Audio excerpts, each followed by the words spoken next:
Okay, so welcome back everyone to this Roots and Resilience session. We're now really happy to have Mark with us from Vertical Veg, who's going to give us a presentation, a discussion, an insight into his wonderful world of growing abundance in small spaces. So over to you, Mark. Okay, great. Well, I'm sorry, yes, there were a few issues with me trying to get on, which is a shame because I really wanted to join you for a bit beforehand just to get a bit of a feel for the group. But maybe you could just sort of type into the chat thing if you, what you're in, if it's just sort of a general interest, you're doing in general, or if you specifically grow in containers. If you, it'll be interesting to know actually if you grow in containers, and if you do, sort of, if you've got a what sort of space you grow in. So you'd like us to put that in the chat, If you Mark? could type that into the chat, then just sort of I get a sense of where everyone. Actually, if you also could type in where you live as well, what part of the world, it'd just be interesting to know as well. Yeah. If you want, we can If you've also all go been growing around. in containers for 20 years, you see, I think I might say something a bit different than if you have never grown in containers before. A wicking bed, right, that's very nice. Naomi, nice in London, nice, Naomi.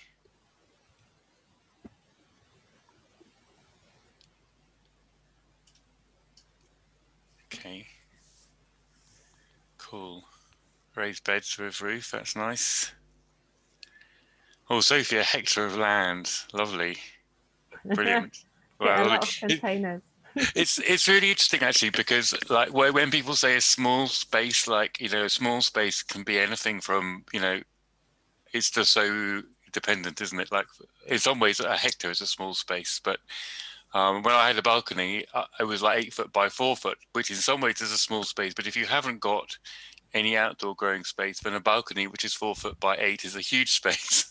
So it's all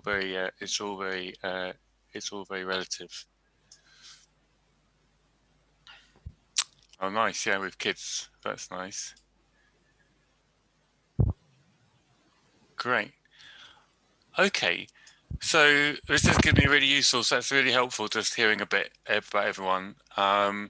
Since we are, so I've only got sort of 20 minutes. So think about how best to use that time. And what I thought I might do this time, I thought I'd try something a bit different actually. So bear with me, it's a bit experimental. I thought I might share some ideas on things that you might grow in a container garden. One of the things that I'm really interested in is that I think that container growing, on a balcony or on a patio or something, is often seen as something, sort of fun to do, and it is fun to do, and there's many reasons to do it. It's rewarding, it's creative, it's relaxing. It's good for helping you meet neighbors, other people in your community. But I'm also interested in it as a sort of serious sort of proposition in terms of food growing. And I don't mean that in terms of, actually being able to provide all the food you can eat. I mean, that's not possible. And actually growing calories is quite difficult in large amounts in a small space in containers. But what growing food in containers can do in a small space is it can help you change the way you eat and improve the food that you eat a huge amount, and maybe help some quite big shifts to a more sustainable diet. So, or actually just sort of give access to better quality food. So, for example, for quite a lot of people can't actually get to the soup shops to get fresh food more than once a week or something. Whereas if you can grow fresh salad and stuff on your balcony, you've got access to it every day. So what I thought I'd share is there's some different things that you can grow. These are all things you will have thought of. So it's not really anything new, but just a sort of perspective on from my experience of doing it for sort of about sort of 12, 13 years now in small spaces. So I've got a few slides to share. Is that okay, Sophie, if I share my screen? Yeah, for sure. Okay. Have a look if you can share screen, or else I'll give you permission to share your Okay, screen. it says host disabled participant screen sharing. That should be turned on, but let me just check.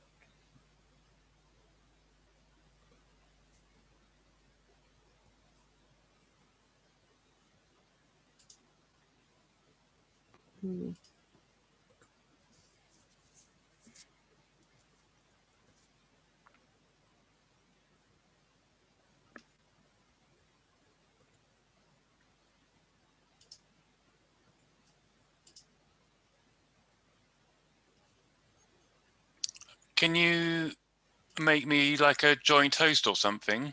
Yeah.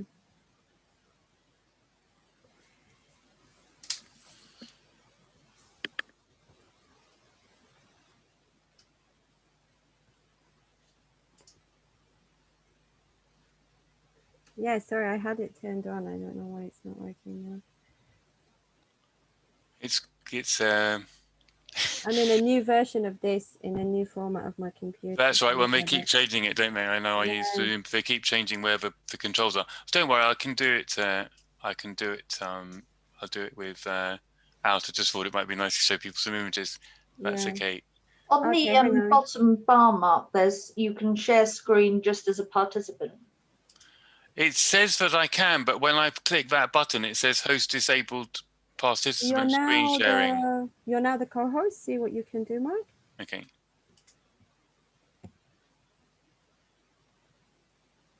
Hang on.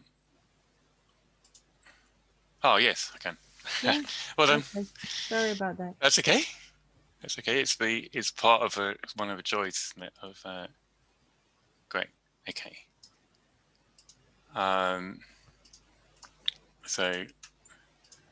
So I'll just quickly explain how I started. Just keep an eye on the time. Yeah. So I started when I lived in London. This was I had a balcony this sort of size. I didn't really think I could grow any food on it, but I was so desperate to grow. I started experimenting. Didn't think I'd get that much, but actually discovered. I measured it for a year and I grew 900 pounds worth of food on the balcony, and also on the other side of the house that I'll show you in a minute. So this is the front. So I actually lived in the flat, top flat, but the neighbours also let me grow on their windowsills as well. So I filled that with plants as well. And so that was in London.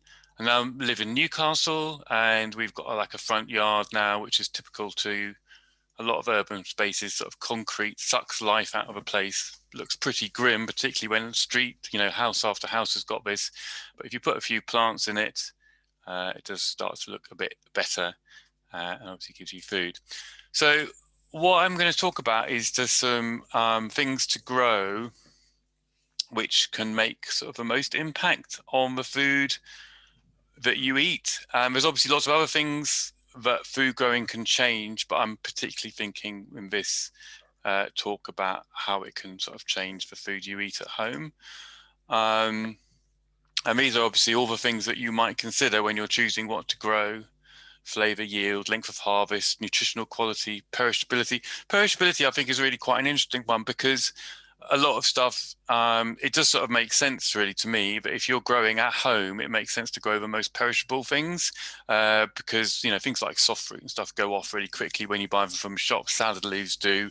So focusing on the really perishable things seems to make a lot of sense. And obviously, if you can do things like support wildlife and pollinators at the same time, that's all great. So, and obviously it will also depend on how much space you have and how much sun you get as well. So just thinking through some options, and these are not mutually exclusive, so you could do all of the ones I'm talking about.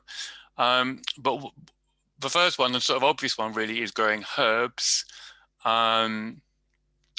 are some of the herbs I've got. You can put them on ladders. They don't need very big containers. A lot of them don't need a lot of sun, so these are in buckets.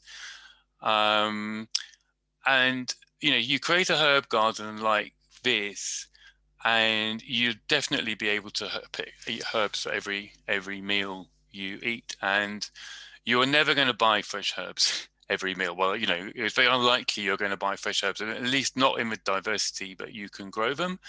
And when you do that, it can really change the way you eat and the food that you eat. I mean, for example, one thing is you can eat something really simple, like a dish like you could buy some quinoa or some brown rice or something, and you add lots of chopped herbs into it, and suddenly you've got like a really delicious, delicious dish. And obviously, it's going to be pretty nutrient. But there's going to be a lot of good nutrients as well from all the herbs in that dish. So these are some of the herbs that I'm growing at the moment. As you can see, you can grow a lot of common things that are easy to buy, but there's things like things like Vietnamese coriander, Scotch lovage, savory herbs like that, which are quite tricky to buy or impossible to buy, but are very easy to grow. So things like, we use Scots lovage, we eat a lot of soups, and Scots lovage is brilliant as a to make a sort of stock base, to help make a really tasty stock base for a soup. These are some more herbs. I've got a bit of a few slabs of stone at the back where I grow a few more herbs. The one in the middle, that's savory. If you haven't seen it before, that's an old English herb, bit like thyme, goes very well with beans. The one behind that is lemon verbena, which is very good for teas. This is another picture of Scots lovage. So, I mean, the great thing about growing herbs in a small space is you can pick them all year. I mean, obviously you're going to get most in the summer, but you'll get something all year. They're perennial, so you don't have to replant them every year, and reasonably low maintenance. You get some wonderful fragrance from them. They're really good. The flowers are really great for pollinators. And as I mentioned before, you'll be able to eat herbs every day. And they would be very expensive if you bought them. So, it's just like just even on like a small balcony, you could create this wonderful herb garden, but it's really going to change the way you eat. And it will take time to learn, though, because like learning to use herbs, if you haven't used them all the time, regularly, it does take a while to get to know how to use them, but it's fantastic when you do. Next thing I'm going to talk about, I'm just going to press on because I'm just the way I'm just doing some very short talk. So is fruit, and these are some of the fruits that we grow in containers, and we get fruit pretty much most of the year. There's a bit of a gap in sort of May, June, and in sort of January, February, but for most of the year we get fruit. So we have rhubarb. July we have cherries and purple raspberries and strawberries. August we have blackberries, blueberries and Japanese wineberries. September we have blueberries and apples. October is apples, and then November, December we're still picking them. We have Chilean guavas. I think I might have got a picture of that in a moment. So blackberries actually do really well in the pot. This is a variety called Loctay. It's thornless, and I think we probably got about 5 kilos off one plant this year. And it is sort of, you might think, well, it doesn't make sense to grow blackberry. In some ways that's true, because you can pick them later in the year, but this one actually fruits in July, which is a lot before most of the wild ones, and they're really delicious. This is the Chilean guava. Tastes a bit like a strawberry if you haven't tried one before, but the plant looks like a blueberry, and yeah, we pick them right into winter.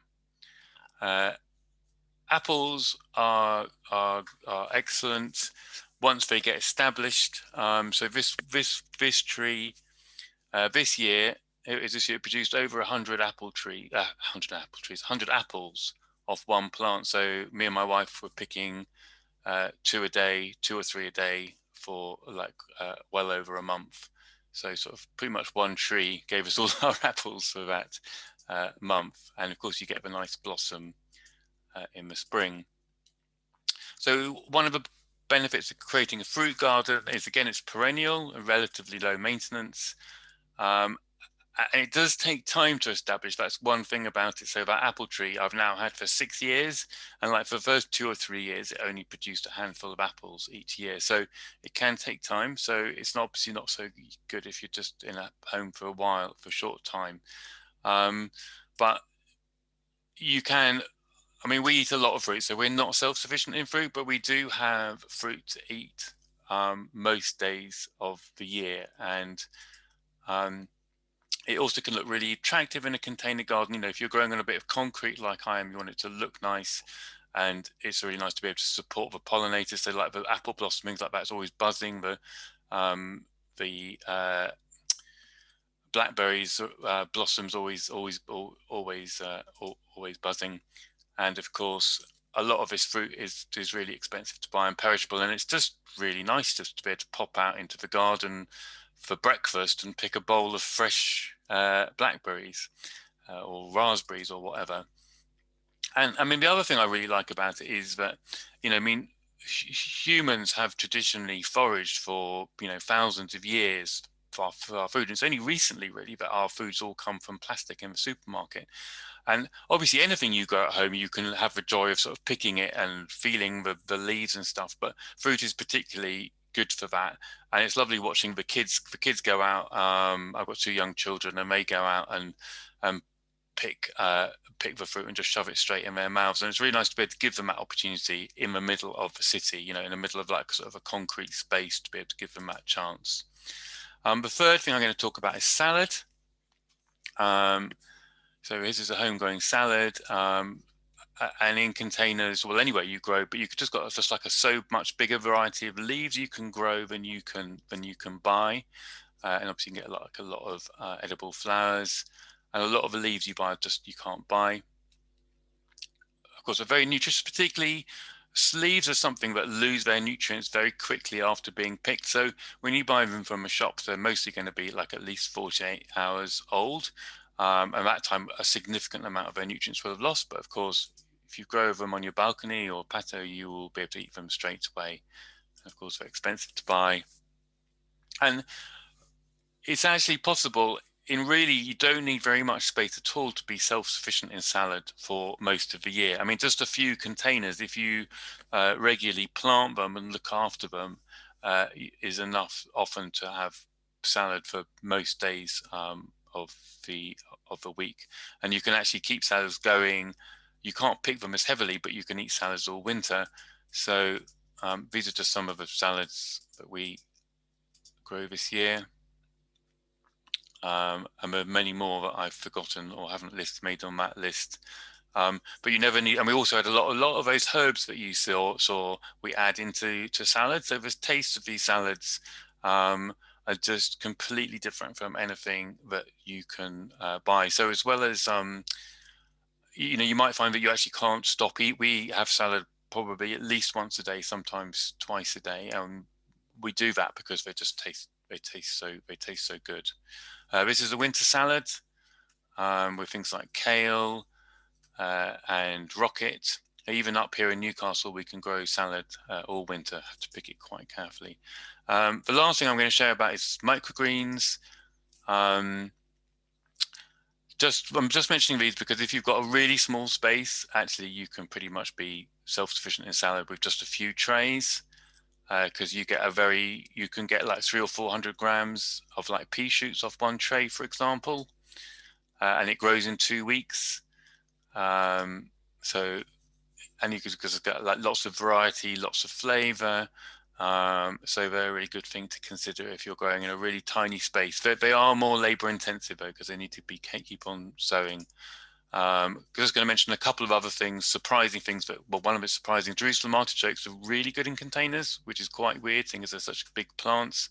But you get a good yield from them, and they don't need much sun.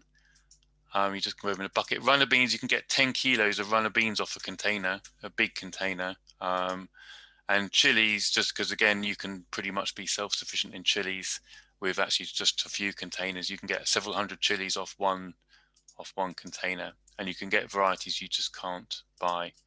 So I'm going to stop there because I'm aware of the time, and I know we've just got about 5 minutes, so I just thought I'd stop there in case there's any. Sorry, it's a bit of a whistle stop tour. I'll stop there in case there's any questions or. Yeah, I'd love to hear about watering. Sorry, how do you keep them well watered throughout the summer, etc.? Well, various different things. I mean, partly using larger containers means they will need watering less often. Mulching the containers with like straw or chopped up leaves, anything really helps reduce the water loss. Container reservoirs help make it easier as well, but not all of mine on container reservoirs. But actually, I do spend quite a lot of time going around with a watering can. It's a lot quicker if you've got a water source close to you. If you're lucky enough and you can get a water source like a water butt or something close to your plants, that is the thing that really makes a big difference to how long it takes. I think Rakesh is speaking in a minute. I think he's got some more ideas on making containers that need less watering. But in general, I found that most containers do need watering fairly regularly. But it's for me, it's part of my daily routine, and I really enjoy doing it. And if you've only got like 10 containers, you can do it in about 5 minutes. You know, it's less than 5 minutes. I have got about 100, and it does take me about 20 to 30 minutes sometimes. But I enjoy doing it. I decide what we're going to eat for supper as I'm walking around and observe all the nature, and it's sort of almost meditative in a way. There's some questions also in the chat. Charlene has a question here, which I was also going to ask actually, about the fertility. How do you maintain the soil fertility? And do you have any way of like cycling nutrients within the containers? Yeah, so the main thing I use for fertility is worm compost. And I have 2 large wormeries, and I make a lot of worm compost. I also collect things from outside to add to the worm compost. So I had things like comfrey. I'm lucky enough to know where to get cow manure from, so I add a bit of that sometimes. Nettles sometimes when I can get them. So that's the main source of fertility. But I do use other things. I mean, the thing about containers, obviously, is that you are dealing with a very limited space in comparison to growing in the ground. And plants will struggle to grow at their optimum with what is actually in there. So actually using some sort of liquid fertilizer as well, and that could be a homemade one if you can get access to things like nettles and things. But actually for lots of people in the city, it's not that easy to do that, and it's also very smelly, and that's not really very easy to use a very smelly product if you're just growing on your windowsills or something. So there's a lot of good fertilizers like liquid seaweeds is very good, or for like fruiting crops like tomatoes, courgettes. I would use a tomato feed as well. I would be using worm compost, but as like a sort of top up to get a good yield. I would use some sort of tomato feed as well, probably. Yeah, we make this kind of stinky fertilizer, and I recommended it to my brother who lives in London still, and he was like, I think my neighbors will kill me if I start like stirring it. I was like, stir it at night when no one knows where the smell came from. Yeah, well, that's right. I mean, a lot of these fertilizers are brilliant. Those sort of those sort of things, but it's just, yeah, the practicalities of doing it is not always. I know a lot of people who grow in flats and stuff, and they get quite frustrated because they read a lot of books that tell them to do that and they want to do that, but actually just even getting the materials. I mean, if you've got lots of time, you can, but it's not always that easy if you live in a. It's possible, it's always possible, but it's not that easy if you haven't got a lot of time to get all the materials you need, the comfrey or whatever you need to do it. Yeah, there's another question here about urine. which, yeah, I think diluted can be good in a garden. But what's your experience with that? Would there be like a buildup of salts if you use that for too long in containers? I haven't, I feel a bit ashamed that I've never really experimented with that. I mean, I know it is a very good fertilizer. I mean, again, it's often been a bit of sort of practicality for me. It's not, I mean, obviously, again, it would be possible, but living in a flat, you know, it's not as easy to do that, to find a, you know, I mean, obviously, as it's possible, but I haven't actually experimented. But as far as I know, it's, I mean, I don't know what it would be like using it all the time, but using it in some, you know, as an occasion. I mean, in general, I think the using as wide a variety of different sort of feeds, the better. So I would definitely recommend, you know, if it's possible to do it, you know, get around the practicalities of it, and not offending any neighbours. Then I think as part of a feeding regime, I think it would be excellent. I can't see it wouldn't be anything other than excellent as part of a feeding regime. Whether it was like the sort of major, the mainstay, I'm not sure. But as I say, I think variety is always the best approach. Yeah, because I mean, with urine, you mix it 1 to 10 with water. And in case anyone's wondering, you can do that inside the house. We're not advocating for peeing publicly on your on your window boxes. That would be quite gymnastic. Yeah. But yeah, it's interesting, I think, thinking about what you can do. And with the comfrey, do you grow that within your system or do you wild harvest that from somewhere? I wild harvest it, but I'm sort of quite sensitive about where there's some metro tracks near where I live, and there's large amounts of it down there, so I pick bits of it, bits of it from there. Yeah. Yeah, because yeah, they're also quite beautiful plants. We've been growing lots of comfrey and also borage. Borage is a very nice one in terms of attracting lots of insects and working well with other plants in terms of like mining nutrients and like calcium for strawberries and things. But again, if you're in a limited amount of soil, I'm not sure how much they're going to be able to mine out of that kind of contained. Yeah, I'm not really sure. It sort of it doesn't make as much sense to grow things like comfrey in a container because, you know, one of the main things you're doing it in the ground is you're using it to sort of mine for nutrients, aren't you? So you haven't really got that, you know, you haven't really got the same setup in containers with, you know, the subsoil and the potential for the roots to go down and draw stuff up. It's sort of a different, you know, you've sort of got a different setup. I mean, it's one of those things that would be really interesting to do some tests and sort of try it out. But my hunch is that I'm not sure it makes as much sense really as it does growing it in the ground as a green manure. I mean, growing something green manure sort of in a container over winter makes sense to me, and then chopping them down and at the end of the winter. But I guess if you've got space, then you know it's always worth a try, and I'm sure it's going to have some good nutrients in it. Yeah, nice. Yeah, it's something we talked a lot about with Rakesh. We were looking at like forest gardening in containers and how could you incorporate that kind of nutrient cycle into the containers. But yeah, you're right. It's something that you kind of need to observe, I think, over a period of time and kind of test the feedback. I had another question actually. There are also different questions here about the size of the pots and where you get the pots from. And I was also wondering about like in colder climates where things tend to, you've got like kind of below freezing temperatures a lot in the winter. Do you have any experience with that in terms of low temperatures and growing in containers? Well, I grow all year in Newcastle, and yeah, it's, you know, I mean, I think it's fairly similar to growing in the ground. I mean, the advantage obviously you've got of growing, most people who would be growing in containers would be growing in a city, and of course you've got the sort of urban heat, so it tends to be a few degrees warmer.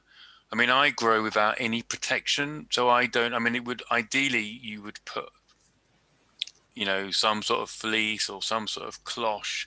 But the thing about doing that in a container is it's quite a fiddle to do it.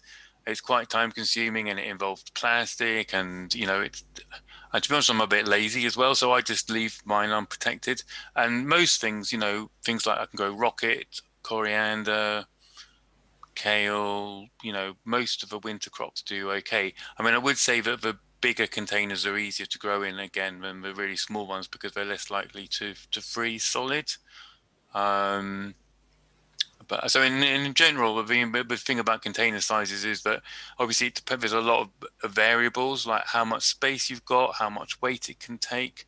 But as a general rule, the larger the containers you can use, the easier it is to have a sort of more, the easier it is to look after them, but also the easier it is to recreate a more natural process. I mean, you're talking about things like nutrient recycling and things like that. It's much easier to do that in a large container where, for example, you could put layers of material to rot down at the bottom and release nutrients. It's much easier to do that in a big container than it is to do that in a small container. They also hold things that have become a much more stable environment for things like microbial life to flourish. Because when you get a small container, it's going to dry out really easily, which is going to kill stuff. You know, not just the plant, but the microbial life. It's also going to fluctuate a lot more in terms of temperature, and you're going to have much less diversity possible because it's going to be much smaller space. So bigger containers are generally just like much easier to grow in than small ones. Yeah, nice. Any more questions that came up in the chat or that you'd like to ask anyone? I was just wondering how else you adapted, thanks Mark by the way, your house. So you mentioned water, maybe collecting water, doing grey water, but yeah, any other kind of adaptations to make it more permaculture-esque? Yeah, so that's a good question. For water is a big one, water butts, wormeries, of course, but that's not really a adaptation to the house. When I was in London, I put up quite a lot of shelves to make, just to make more space. And often when you go up, you get more light. Yeah, I'm trying to think actually of more adaptations. I mean, in terms of making use of vertical space, things like strings I find really useful, much easier to climb, get things climbing up strings, and much easier to support them, to support climbers in containers on strings than it is to support them on canes. Because you can just like wind the string round the plant as it grows up. I'm thinking of squash and tomatoes. Yeah, but I should have a think about other things that I did. But those are things off the top of my head. Wonderful. Have you had any issues with the health of the plants in containers? For health? Yeah. Yes, it's lots. Lots of issues. I mean, it is. I mean, one of the things I try to do is I try not to. I mean, you know, the old books used to say you have to replace your compost every year. So obviously, I don't do that. I try and reuse it every year. And one of the things about that is obviously a lot of the nutrients are going to be used up after a year. So, you know, we've already talked a bit about replacing nutrients and things, but it's always going to be hard to get all the nutrients that a plant needs in the right balance. And as I'm sure you know, that the nutrient balance doesn't just affect how much the plants grow, it also really affects the health of the plants. And sometimes growing, you know, when you've been growing in compost for a while, it is harder to grow healthy plants, or you can have some problems. I mean, the problem I've got at the moment is I can't grow parsley, which is really weird because I've grown parsley for years and years really successfully. And I can't grow it at the moment. I can't work out what it is, why it is. It just keeps dying in my pots. And I have a similar problem with thyme at the moment as well, actually. So I need to get to the bottom of that. Don't really know why that is. I mean, the other issue I think that can be quite a common issue with growing in containers is that quite a lot of sites are exposed. So wind is often a challenge, and where I live, the wind funnels around the place, and things which I found very easy to grow in London. I don't think it's the temperature, but things like winter purslane, it's a pretty hardy plant, but it just hates the wind, so I can't grow it. I can't grow it here. It just goes yellow and dies quite quickly. Yeah, that's interesting, noticing the details of the microclimate. I think it's interesting what you said as well about not using covers because you're lazy. What I found, maybe I'm also lazy, but that idea of like foraging, that kind of thing of just like going out and seeing the food and kind of picking it and having that reaction to it. I found that really hard when I had lots of covered beds. I found like, just maybe the action of like having to uncover it each time to like see what was ready. I just found I was harvesting things less when they were covered up. Like I couldn't just kind of walk past them and see them and kind of be attracted to them and also take care of them, see if they had like different snails and slugs that needed to be moved to a different place. So I think that's kind of difficult, isn't it? The need to protect things, but also to kind of have them accessible. Yeah, it looks quite ugly as well. I mean, for a lot of people who grow in containers, it is their garden. So you walk out into like a space which suddenly is covered with plastic rather than a space with plants. But I think all those things you say really make sense to me. I guess in some ways we read about it because that for commercial, if you're growing commercially and that is your livelihood and you're going to be checking up on the plants and things every year, I can imagine that covers makes a big difference. But for those of us who are sort of just growing food to sort of supplement our diets, then maybe we can do without.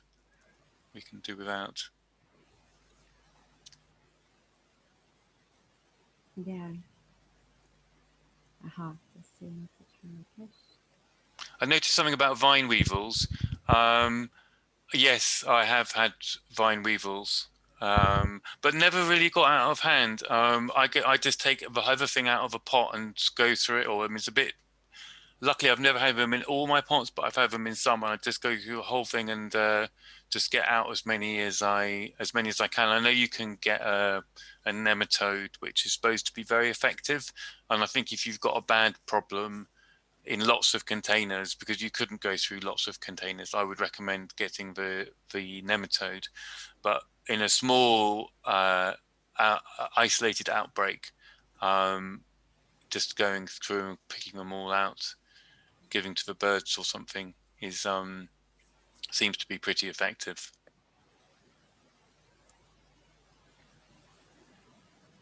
Nice. Any other questions? There was a question about from Kai about having the lists. Is it possible to get the lists that you showed before? I don't know if they're on your site, but for which lists were these? The list of vegetables, the list of things, list of crops. I think that's what Kai meant. Yeah, the lists of the different salads and herbs that you were growing.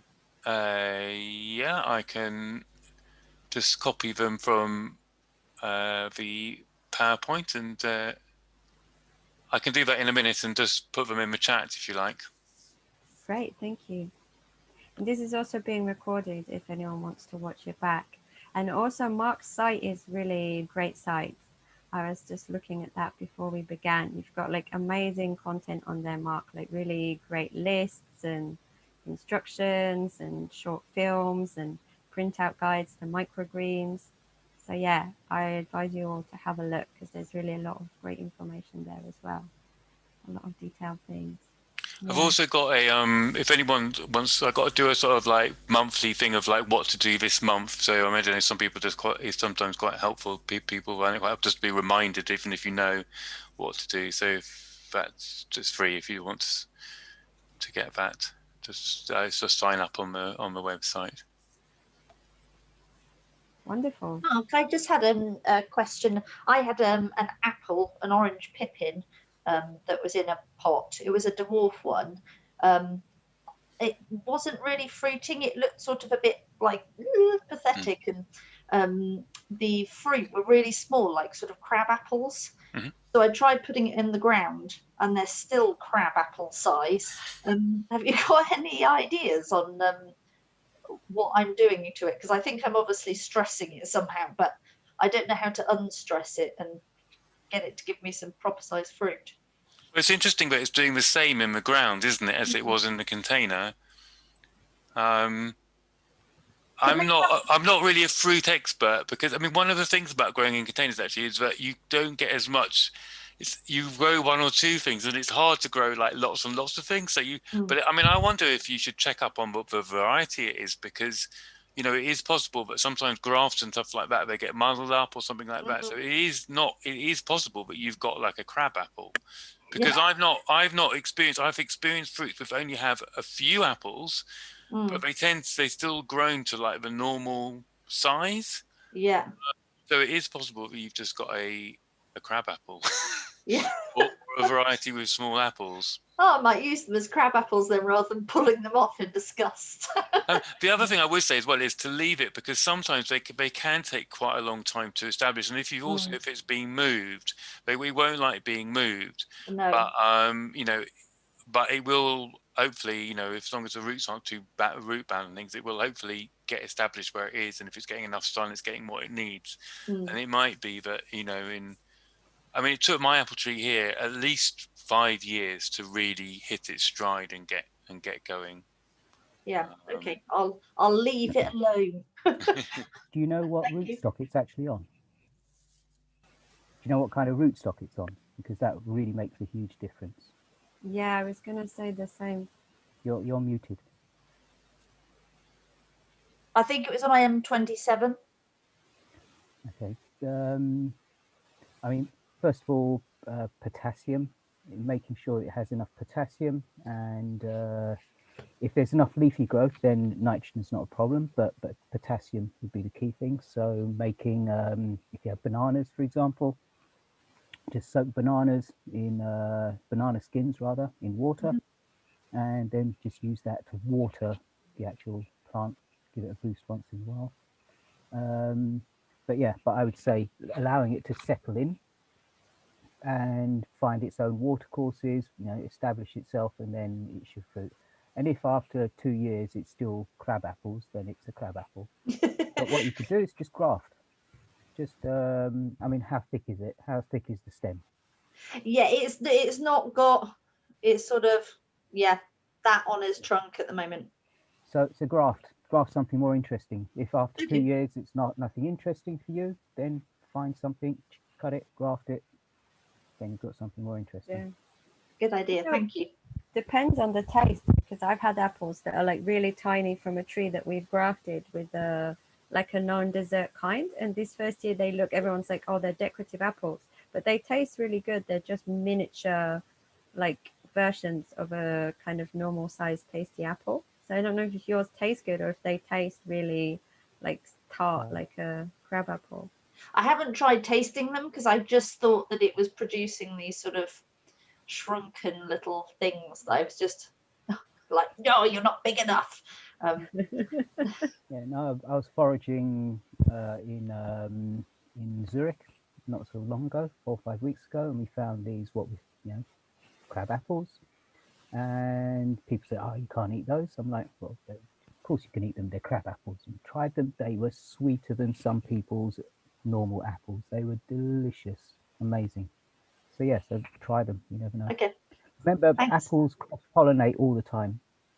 So it's only we who kind of keep selecting them through grafting and careful selection to keep certain types of varieties, but they cross-pollinate constantly.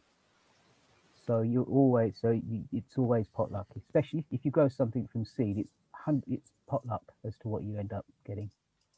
Remember, the most common apple in the world apparently is Cox's Pippin, and that was a mistake. This guy in Heathrow, where long before Heathrow was an airport, planted something like 100 apples from seed, and of those 100 apples, there was only 2 that were actually edible. The rest, he said, were just vile, and One of those was the Cox's pippin, and then he ended up just grafting that, giving it away to friends, and now it's the most popular apple in the world. So it's an accident. And that's the way apples are. So it's always worth trying them. You never know what you're going to get. Yeah. Wonderful. Okay, so thank you so much, Mark, for joining us and sharing all your great ideas and inspiring images. That's been really lovely. And yeah, we've always put in the chat Mark's site, which is verticalveg.org.uk, and it's a really lovely site. I think, yeah, there's a lot of amazing things there. So looking at the time, we've got like 40 minutes left. So yeah, I would ask you if you're happy to not have a break and to continue into Rakesh's session, if you're all happy with that. Is that okay with everyone? Yeah, I can do that. Yeah. Cool. Okay.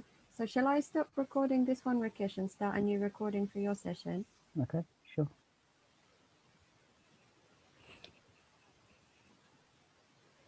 Okay, yeah, so thanks again, Mark.